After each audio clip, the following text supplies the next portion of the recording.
વડોદરા જિલ્લાના સાવલી તાલુકાના લસુંદરા રોડ પર આવેલી શાર્પ પેટ્રોકેમ કંપનીમાં આજે બપોરે આગ લાગવાની ઘટના સામે આવી હતી। સવારે કંપની પરિસરમાં ગેસ લીકેજ થવાની બૂમો ઉઠતા જ તાત્કાલિક ચકચાર મચી ગઈ હતી। ઘટનાની જાણ થતાં જીપીસીબીની ડિઝાસ્ટર ટીમ, ફાયર બ્રિગેડ અને મંજુસર પોલીસ સ્ટેશનની ટીમ ઘટના સ્થળે પહોંચી ગઈ હતી।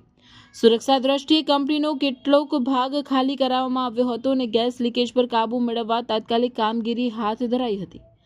આગની ઘટના બાદ આસપાસના વિસ્તારમાં સાવચેતી રાખવામાં આવી રહી છે। હાલ અધિકારીઓ દ્વારા ઘટનાનું કારણ જાણવા તપાસ શરૂ કરવામાં આવી છે। પ્રાથમિક માહિતી મુજબ કોઈ જાનહાનિ થઈ નથી। શાર્પ પેટ્રોકેમ કંપનીમાં અમે સવારે સરપંચશ્રીનો ફોન આવેલો તો અમે સવારમાં આવ્યા હતા તો તે ઘડી દુર્ગંધ મારતી હતી।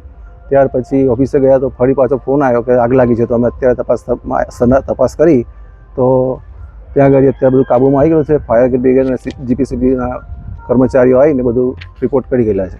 કયા કારણોસર આગ લાગી હોય? એ સોલ્વન્ટનું કંઈક લીકેજ હતું અને કંપની બંધ હતી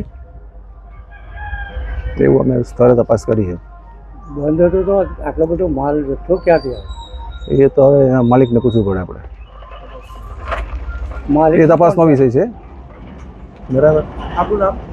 RM Patel circle incharge circle officer Savli.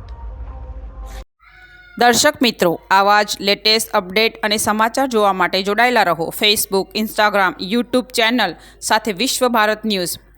દેશ વિદેશ તેમજ ગુજરાત રાજ્ય, જિલ્લા અને તાલુકા વિસ્તારના તમામ સમાચાર અને જાહેરાત માટે આજે જ સંપર્ક કરો। સામાજિક, ધાર્મિક પ્રસંગો, આકસ્મિક ઘટનાઓ અને ગેરકાનૂની પ્રવૃત્તિઓ તથા ભ્રષ્ટાચારની પોલ ખોલવા માટે સંપર્ક કરતા રહો।